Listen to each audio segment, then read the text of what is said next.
உங்க toilet cleaner bison toilet cleaner குவாலிட்டியை விட பெட்டர்னு நிரூபிச்சா உங்க மொத்த பணமும் ரீஃபண்ட். பைசன் டாய்லெட் கிளீனர் இப்போது 79 ரூபாயில். அறம் நாடு பார்வையாளர்களுக்கு வணக்கம். இன்று நம்ம இணைந்திருக்கும் சிறப்பு விருந்தினர் எழுத்தாளர் கிருஷ்ணவேல் அவர்கள். வணக்கம்ண்ணா. வணக்கம். தமிழக வெற்றி கழகம் கட்சி ஆரம்பித்ததுலேருந்து அவனுடைய தாரக மந்திரம் எந்த கூட்டமாக இருந்தாலும் சரி இந்த ஸ்டேட்மெண்ட் இல்லாமல் இருக்காது. 67 நடந்தது மீண்டும் நடக்கும், 77 நடந்தது மீண்டும் நடக்கும் அப்படின்ற விஷயத்த திரும்ப திரும்ப சொல்லிட்டு இருப்பாங்க. எம்ஜிஆரை தங்களுடைய ரோல் மாடலாக எடுத்துகிட்டு தான் தமிழக வெற்றி கழகம் செயல்படுது. அதாவது ஒரு மன்னராட்சியை ஒழித்தவர் எம்ஜிஆர், அதே மாதிரி நாங்களும் இந்த மன்னராட்சியை ஒழிப்போம் அப்படின்னு சொல்லுவாங்க. இப்போ எம்ஜிஆரை ஒரு ரோல் மாடலாக எடுத்துக்க முடியுமா? அவர் வாழ்ந்த காலகட்டத்தில் அவர் என்னவாக செயல்பட்டார், அவருடைய ஆட்சி எப்படி இருந்ததுன்ற விஷயங்களை பார்வையாளர்களுக்கு சொல்லுவாங்க. எம்ஜிஆரை போன்ற ஒரு சந்தர்ப்பவாதி நீங்கள் எங்கேயுமே பார்க்க முடியாது. சுயநலவாதி எங்கேயும் பார்க்க முடியாது. ஊழல்வாதி எங்கேயும் பார்க்க முடியாது. கற்றவர் அப்படின்னு எல்லாரும் இவங்க சொல்லிக்கிறாங்க. என்னெல்லாம் அவர் செஞ்சாருன்னு கேட்டிங்கன்னா எப்போ கேட்டு பாருங்க, சத்துணவு போட்டார். இன்னும் சத்துணவுன்றதே அவர் தான் கண்டுபிடிச்சாருன்ற ரேஞ்சில் பேசிகிட்டு இருக்கிறாங்க. மதிய உணவு திட்டம் அப்படிங்கிறது 1920களிலே நீதி கட்சி காலத்தில் தான் முதல்ல கொண்டாடுறாங்க. அது சென்னையில் மட்டும் வருது. அதை நம்ம ஒத்துக்கணும். மொத்த தமிழ்நாட்டுக்கெல்லாம் வரல, சென்னைக்கு மட்டும் வருது. மாநகராட்சியோட பள்ளிகளில் சாப்பாடு கொடுக்கறது மத்தியானம் அப்படின்னு ஒரு திட்டத்தை நீதி கட்சி தான் முதல்ல கொண்டாடுறாங்க. அதன் பிறகு காமராஜர் வந்த பிறகு பள்ளிகளெல்லாம் திறந்தாச்சு. திறந்தாலும் பல மாணவர்கள் அதிகமாக வரல. அப்போ அவர் என்ன பண்ணுறாரு, மதிய உணவு திட்டம்னு ஒன்று போடுவோம் அப்படின்னு சொல்லி அதாவது தமிழ்நாடு முழுக்க கொண்டு போகிறார். இவங்க சென்னையில் மட்டும் பண்ணதை அவங்க தமிழ்நாடு முழுக்க கொண்டு போகணும்னு காமராஜர் முயற்சி செய்கிறார். அதுக்கு பல முட்டுக்கட்டைகள், அரசாங்கத்தில் நிதி இல்லைன்னு சொல்லிக்கிட்டே இருந்தாங்க. அதன் பிறகு மக்களிடம் கையேந்துகிறேன் அப்படின்னாரு. அவர் அந்த மதிய உணவு திட்டத்தை கொண்டு வந்து, ஏன்னா அந்த காலகட்டத்தில் பார்த்திங்கன்னா காமராஜரோட ஆட்சி காலத்தில் பெரும் உணவு பஞ்சம், அரிசி பஞ்சம் இருந்தது. அரிசி பொதுவாகவே வெளியே கிடைக்காம இருந்தது. அதுதான் பெரிய சிக்கல். இந்த உணவு பஞ்சத்துக்கு காரணமே என்னென்னா, ஒன்று ஃபுட் கார்ப்பரேஷன் ஆஃப் இந்தியாவை நம்பி இருக்கணும், இல்லைனா ஓப்பன் மார்க்கெட் ஃபுல்லாக பதுக்க ஆரம்பிச்சிட்டாங்க. பதுக்கல் பேர் வழிகள்னு அப்போ அது அடிக்கடி நிறைய சொல்லுவாங்க. என்னென்னா அரிசிகளை பதுக்கி வச்சிடுறது. பதுக்கி வச்சுட்டா அப்போ மார்க்கெட்டில் போகணும், சப்ளை இல்லைன்னொன்னே விலையை ஏற்றிடுறது. அப்போ விலை ஏறினதுனால நான் எளிய மக்களால் வாங்க முடியாது. எளிய மக்களுக்கே வாங்க முடியலன்றப்போ இலவசமாக எப்படி மதியம் சாப்பாடு போடுறதுன்றது ஒரு பெரிய சவாலாக இருந்தது. அந்த உணவு பஞ்சம் தான் காமராஜரோட ஆட்சியை கவுத்ததுக்கும் முக்கிய காரணம். அப்போது 1967 அண்ணா ஜெயிச்சு வர்றார். 1949 திமுக தொடங்கப்படுகிறது. இதெல்லாம் இருக்கும்போது பார்த்திங்கன்னா அந்த காலகட்டத்தில் எம்ஜிஆர் யாராக இருக்கிறார்னா தன்னை ஒரு காங்கிரஸ்காரராக காமிச்சுக்கிறார். திமுக தொடங்கப்பட்ட போது தன்னை காங்கிரஸ்காரராக தான் அவர் சொல்லிக்கிறார். ஆனால் கலைஞர்லாம் அப்போவே திமுகவுக்கு வந்துட்டாங்க. அதுக்கு முன்னாடியே திகால இருக்காங்க, அதுக்கப்புறம் திமுகவுக்கு வராங்க. அப்போ 60களில் அண்ணா ஒரு அறிவிப்பு வெளியிடுறார்.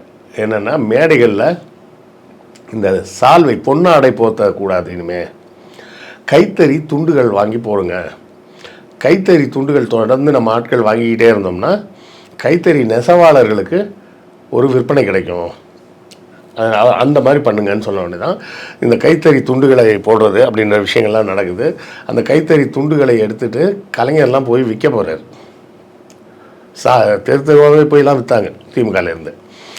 அப்படிப்பட்ட ஒரு நேரத்தில் தான் எம்ஜிஆர் அப்போ நம்ம அவை சண்முகம் சாலையில் அவர் வீடு வாங்கிட்டார்.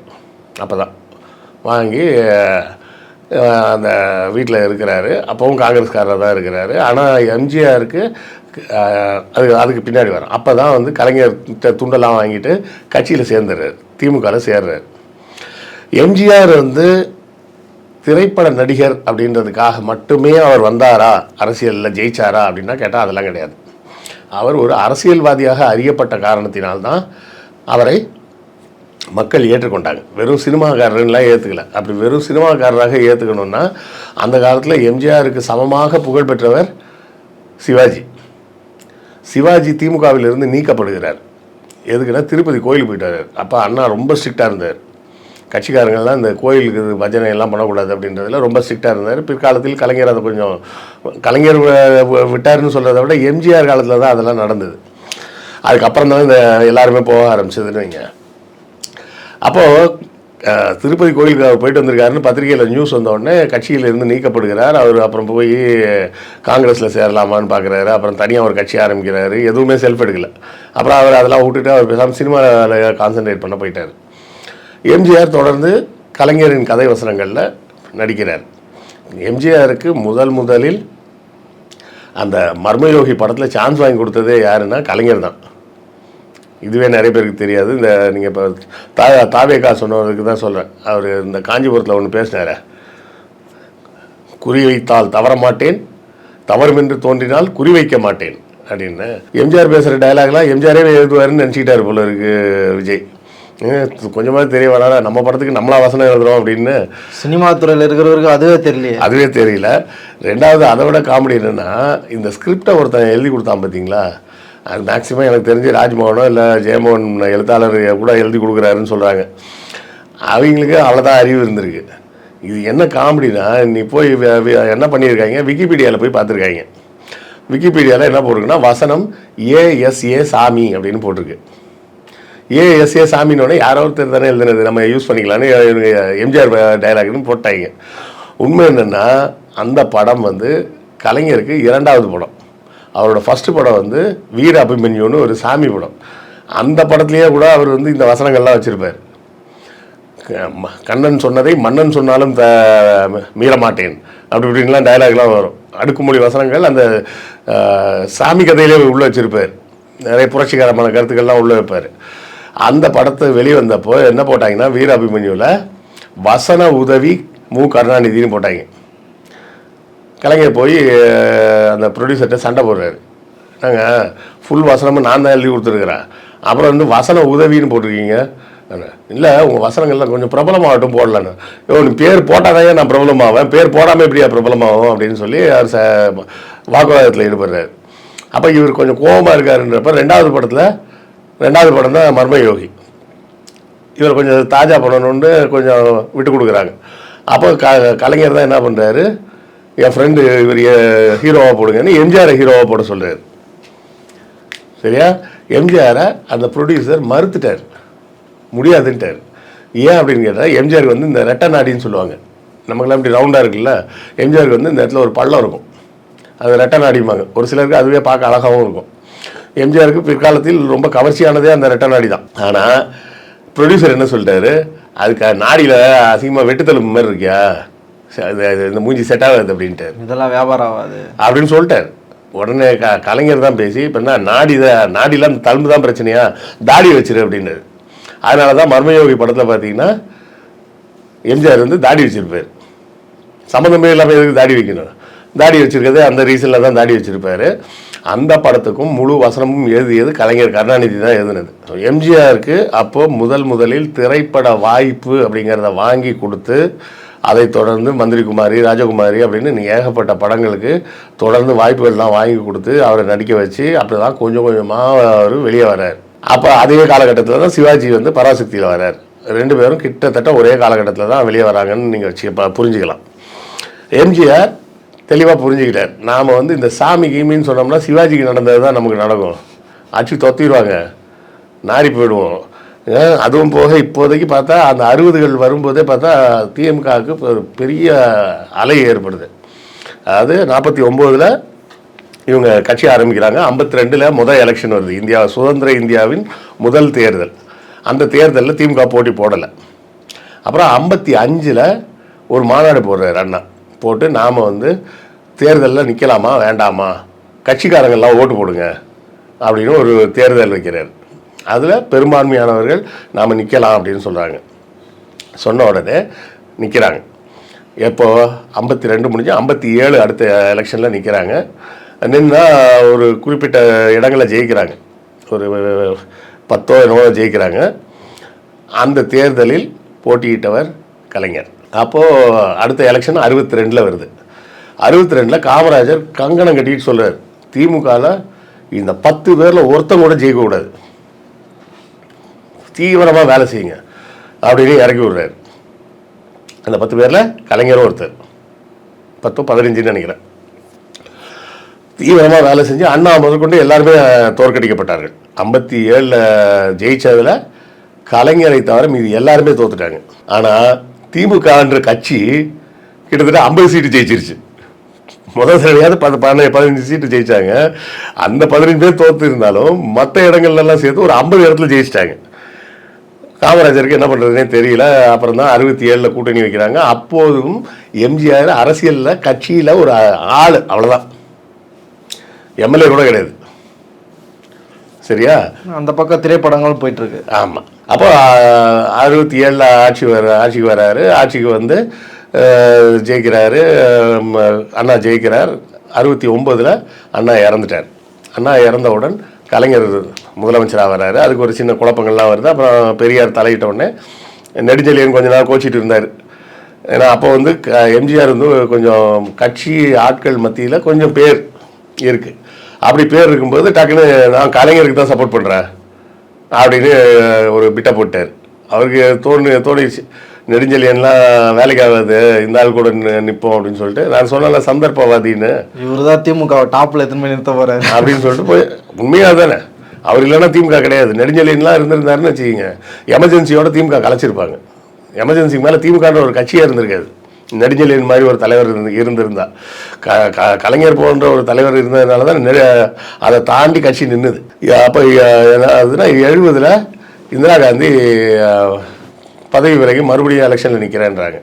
உடனே கலைஞர் என்ன பண்ணுறாரு, கூட்டணி வச்சு அவரும் இது பண்ணிவிட்டு எலெக்ஷனில் நிற்கிறாங்க. மறுபடியும் 71 கலைஞர் தான் ஜெயிக்கிறார். அப்போ தான் எம்எல்ஏ ஆகிறார் எம்ஜிஆர் எம்எல்ஏ ஆகிறார். எம்எல்ஏ ஆனோடனே எல்லாருக்கும் மந்திரி பதவியெல்லாம் கொடுக்குறாரு. எனக்கு ஒரு மந்திரி பதவி கொடுங்கன்றார்.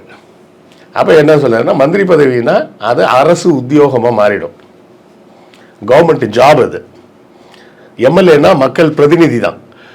ஆனால் மந்திரினா நீங்கள் அரசாங்க உத்தியோகஸ்தராக மாறிடுவீங்க. அப்போ சினிமாவில் நடிக்கிறத நிப்பாட்டணும் நீங்கள் அப்படின்னு கலைஞர் சொல்கிறார். அதெல்லாம் முடியாது, சினிமாலாம் நடிக்கிறதெல்லாம் நிப்பாட்ட முடியாது அப்படின்றாரு இவர். இதுதான் சண்டை வழுக்குது. இந்த சண்டை ஆரம்பிக்கிற கொஞ்ச நாள்லேயே இவருக்கு முதல் கேஸ் விழுவுது. 72 அவருக்கு முதல் கேஸ் விழுந்துருச்சு. என்ன கேஸு அப்படின்னு பார்த்தீங்கன்னா, ஃபெமா அப்படின்னு பேர். ஃபெமான்ற கேஸ் என்னென்னா, ஒரு அது ஒரு இது என்னென்னா, நீங்கள் வெளிநாட்டுக்கு போய் பணம் செலவு பண்ணுறீங்கன்னா முன் அனுமதி வாங்கணும் அரசாங்கத்திட்ட. எல்லா திரைப்பட நிறுவனங்களும் அதை செஞ்சு தான் போவாங்க. இவர் என்ன பண்ணிட்டாரு, அங்கங்கே கொடுத்து ஹவாலாவில் காசை கொடுத்து போய் உலகம் சுற்றும் வாலிபன் படம் எடுக்கிறார். அந்த உலகம் சுற்றும் வாலிபன் படம் தான் 75 என்னவோ வெளியே வருது. அப்போ என்ன பண்ணுறாங்க, கலைஞர் வந்து மறுபடியும் ஒரு ஆதிக்கமாக இருக்கிறாருன்றதை பார்க்கும்போது அவரை காலி பண்ணணும்னா வேறு யாரை வச்சு காலி பண்ணுறது அப்படின்னு யோசிச்சு தான் எம்ஜிஆரை களத்தில் இறக்கலாம் அப்படின்னு பிளான் பண்ணுறாங்க. ஒரே சிம்பிள் விஷயம், இந்த ஃபெமா வழக்கு போட்டு தூக்குனாங்கன்னா உள்ளே வச்சிடலாம். அப்போதைய ஓபிஎஸ் செங்கோட்டையன் தான் எம்ஜிஆருமே. அவனும் நான் அது ஒரு சன் டிவி கலந்துரையாடலில் பேசும்போதே சொன்னேன், எம்ஜிஆரே அந்த காலத்து பழனிசாமி தாயா அப்படின்னு. உடனே இவர் ஒரு அதிமுகக்காரரு, அது எப்படி நீங்கள் அப்படி சொல்லலாம், அப்போ நீங்கள் பழனிசாமி டம்மின்னு சொல்ல வரீங்களான்னு கேட்டார். ஏன்டா வாயத்தை கொடுத்தோன்னு கேட்டார். அதே பதவியில் நிறையா இருக்கிறார் இபிஎஸ்ஓ. அப்போ இபிஎஸ் டம்மின்னு சொல்ல வரீங்களா நீங்கள் அப்படின்னு கேட்டோடனே வாய மூடிக்கிட்டார். அதை விட்டுருங்க. இப்போ ஃபெமா வழக்கு அப்படின்னு சொல்லி மிரட்டினோடனே தனி கட்சி ஆரம்பிக்கிறார். அவர் வந்து பொது மேடையில் போயிட்டு கணக்கு கேட்டால் கணக்கு கொடுக்கல அப்படின்னு.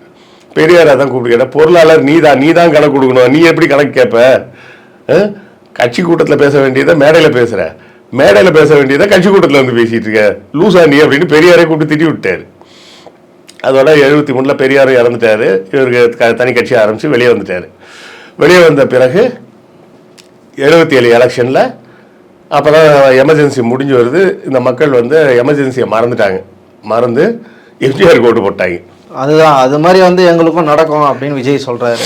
அன்னைக்கு நடிகன் கூத்தாடின்னு சொன்னீங்க, நடிகன் வந்து ஆட்சி அமைக்க முடியுமா? அன்றைக்குமே அப்படி தான் சொன்னீங்க, ஆனால் ஆட்சி அமைச்சாங்களா? அதே மாதிரி நாங்களும் வருவோம். இல்லை, அந்த நேரத்தில் அவர் ஜெயிச்சதுக்கு 2 காரணம் இருக்குது.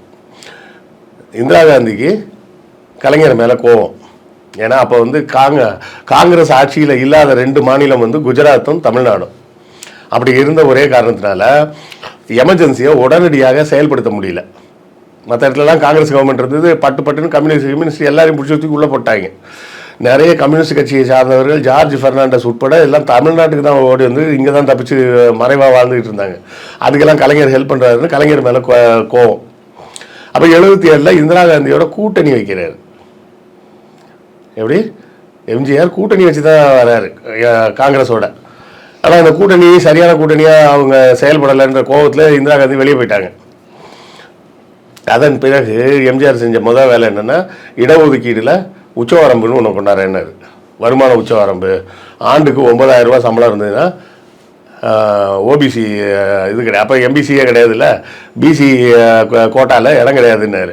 அதுக்கு அடுத்தால வந்த பார்லிமெண்ட் எலெக்ஷனில் மொத்தமாக எம்ஜிஆர் கட்சி வாஷ் அவுட் ஆயிடுச்சு. 40 சீட்டு மொத்தமாகவே திமுக இது காங்கிரஸ் கூட்டணிக்கு போயிடுச்சு. ஸோ 80லேயே அடுத்த 3 வருஷத்துலேயே அவரோட ஷைன்லாம் போயிடுச்சு. அதுக்கு நடுவில் பார்த்தீங்கன்னா ஊழல்னு 1000 ஊழல். அதுக்குள்ளேயே என்னெல்லாம் பார்த்தீங்கன்னா, ரே கமிஷன் அவர் மேலே இப்போ கலைஞர் சொல்லும்போதெல்லாம் சர்க்காரியா கமிஷன் அது ஒன்றை தான் சொல்லிட்டு இருப்பாங்க. அந்த சர்க்காரியா கமிஷன் எந்த ஊழலும் இல்லைன்னு சொல்லி ரிப்போர்ட் கொடுத்துட்டு போயிட்டாங்க. இவர் மேலே ரே கமிஷன் ஊழல்னு ஒன்று, பால் கமிஷன் ஒன்று இருக்குது. அப்புறம் போலந்தில் கப்பல் ஊழல்னு ஒரு வழக்கு இருக்குது. இது எல்லாம் தாண்டி எரிசாராய வழக்குன்னு பேர், ரெக்டிஃபைடு ஸ்பிரிட் அப்படின்னு சொல்லி இங்கே இருந்து கேரளா கவர்மெண்ட்டுக்கு இது அனுப்புகிறாங்க, மெத்தனால். அதில் பெரிய ஊழல் செஞ்சு காசு அடிச்சிட்டாரு அப்படின்னு சொல்லி கேஸெல்லாம் ஃப்ரேம் பண்ணியாச்சு. தூக்கி உள்ளே வைக்கிறது மட்டும்தான் பாக்கி இருக்குது. அந்த காலகட்டத்தில் தான் இந்திரா காந்தி அம்மையார் இறந்து போகிறாங்க. அதோடு சேர்த்து இவருக்கு உடம்பு சரியில்லாமல் போயிடுச்சு. உடம்பு சரியில்லாமல் போனதன் காரணமாக அந்த வழக்குகள் வெளியே வரவே இல்லை. அதோட அவர் அந்த வழக்குகள் தொடர்ந்து அடுத்த கட்டத்துக்கு போகிறதுக்கு முன்னாடியே அவர் செத்தும் போயிட்டார். செத்து போனோடனே நம்ம ஊரில் எல்லாரும் நல்லவங்க ஆகிடுவாங்கல்ல, அதனால செத்து போயிட்டார். எல்லாத்தையும் என்ன பண்ண முடியும்? செத்து போனவர் மேலே அந்த வழக்கை மேற்கொண்டு விவாதித்து என்ன பண்ண முடியும்? அவர் உடல்நிலை காரணமாக இறந்து போனதுனால தப்பிச்சிட்டார். இல்லைன்னா கேஸ் உள்ளே போயிருப்பார், ஜெயலலிதா போன மாதிரியே. ஜெயலலிதா உள்ளே போன மாதிரியே எம்ஜிஆரும் உள்ளே போயிருக்கணும். அவர் இறந்ததுனால தப்பிச்சிட்டார். ஜெயலலிதாவும் ஒரு கொஞ்ச காலம் உள்ளே போயிட்டு ஒரு அப்பீலை போட்டு வெளியே வந்து உட்காந்துருந்தாங்க. அது ஃபைனல் தீர்ப்பு வர்றதுக்குள்ளே அவங்களும் இறந்துட்டாங்க. இல்லைன்னா அவங்க ஏற்கனவே ஜெயிலுக்கு போயாச்சு, இடைக்காலமாக தான் வெளியே வந்திருந்தாங்க. மறுபடியும் சசிகலாவை தான் ஃபுல் டைமும் உள்ளே வச்சுட்டாங்களே. ஸோ எம்ஜிஆர் என்பது இப்படி ஒரு சந்தர்ப்பவாதமோ சொல்ல போகிறோம். அவர் அள்ளி கொடுத்தாரு. யாரு கொடுத்தாரு? சினிமா ப்ரொடியூசருக்கு கொடுத்தாரு, சினிமாவில் நடிக்கிறவங்களுக்கு கொடுத்தாரு, அவர் கூட நடித்த நடிகைகளுக்கு கொடுத்தாங்க. இப்போ நமக்கு ராஜ்யசபா லோக்சபான்னு ஒன்று இருக்குல்ல பார்லிமெண்ட்டில், அதே மாதிரி இங்கே நமக்கும் ஸ்டேட்லேயும் இருந்தது. இது அதை மேலவைன்னு சொல்லுவாங்க. மேலவைன்றது இங்கிலீஷில் எம்எல்சி அப்படிம்பாங்க, member of the legislative council. இவங்க MLA member of the legislative assembly. இதில் என்ன காமெடினா, எம்எல்சி பதவிக்கு வெண்ணிராடை நிர்மலாவை நியமிக்கணும்னாரு. அப்போ என்ன சொன்னாங்கன்னா, நியமிக்க முடியாதுன்னாங்க. ஏன் அப்படின்னா, இல்லை அவங்க ஐபி கொடுத்துட்டாங்க. ஐபின்னா இன்சால்வன்சி பெட்டிஷன்னு பேர். கடன் வாங்கிட்டு என்னால் கடன் கொடுக்க முடியல, கெட்டுறதுக்கு எனக்கு வழி இல்லை அப்படின்னு கோர்ட்டில் போய் சரண்டர் ஆகிறதுக்கு பேர் ஐபிம்பாங்க. அது மாதிரி ஐபி கொடுத்துட்டாங்க, அதனால் அவங்கள ஆக்க முடியாதுன்னு. உடனே ஆளை செட் பண்ணி கோர்ட்டில் போய் 1,50,000 ரூபா பணத்தை கட்ட சொன்னார். கட்டி அந்த ஐபியை இது பண்ணுங்கன்னு. கோர்ட் பணத்தை கட்டினது ஓகே, கடன் யாருக்கு கொடுக்கணுமோ அவங்கள்ட்ட கொடுத்துடலாம், ஆனால் ஐபி ஒரு தடவை ஃபைல் பண்ணதான் அது ரிவோக் பண்ண முடியாதுன்ட்டாங்க. கடுப்பாகி, என் டார்லிங்க்கு இல்லாத எம்எல்சி சீட்டு யாருக்குமே கிடையாது போங்கடா அப்படின்னு சொல்லி எம்எல்சி கவுன்சில் மேலவையே கலைச்சிட்டார். இனிமேல் மேலவையே கிடையாது நமக்கு அப்படின்னு ஒரு சட்டத்தை போட்டார். அப்போ எவ்வளோ பெரிய சுயநலவாதின்னு பாருங்க. வெண்ணிராடை நிர்மலா தமிழக மக்களுக்கு அவ்வளோ பெரிய பொது சேவையெல்லாம் ஆற்றியிருக்காங்க. அவங்களுக்கு ஒரு பதவி கொடுக்க முடியல, அப்படி ஒரு மேலவை தேவையா அப்படின்னு சொல்லி மேலவையே தூக்குனவர்.